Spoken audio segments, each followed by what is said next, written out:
WL Louisiana News at 5 begins with breaking news. That breaking news, of course, coming in the last hour. Former President Donald Trump found guilty on all 34 counts of falsifying business records. This is the former president after he exited the courtroom a short time ago, and we'll hear from him in a moment. After weeks of testimony, the jury deliberated over 2 days. Sentencing is set for July 11th. CBS News' Michael George has more from the courthouse.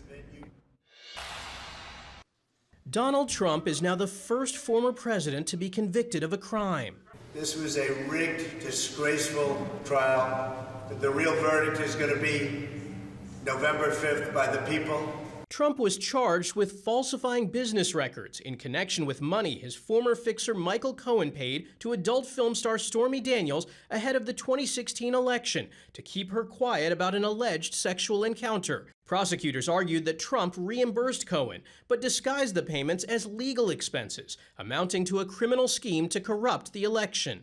Do you have any messages for Donald Trump today? As the prosecution's star witness, Cohen testified Trump personally approved the plan to disguise the payments. Cohen, who's a convicted felon, faced intense grilling by the defense, who attacked his credibility and his motives. Jurors also got to hear from Stormy Daniels, who offered graphic details about her 2006 encounter with Trump, which he denies. The jury was comprised of 7 men and 5 women and included 2 lawyers as well as a teacher and a speech therapist. Trump maintains this trial, like his other criminal indictments, are all politically motivated and that he's done nothing wrong. Michael George, CBS News, New York.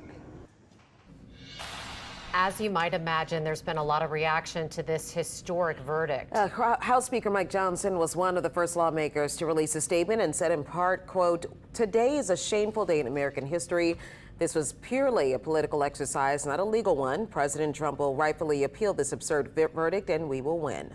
House Majority Leader Steve Scalise said, quote, "Extremist Democrats have undermined democracy by weaponizing the courts to operate like a banana republic that targets their political opponents. Today's verdict is a defeat for Americans who believe in the critical legal tenet that justice is blind." President Joe Biden also released a statement saying in part, quote, "Today we saw that no one is above the law. Donald Trump has always mistakenly believed he would never face consequences for breaking the law for his own personal gain. There is still only one way to keep Donald Trump out of the Oval Office, at the ballot box." Louisiana Governor Jeff Landry also speaking out today saying, quote, "This is a dark day for our country, where the very justice system that had been the hallmark of justice for hundreds of years has been replaced with a 2-tiered system based on politics."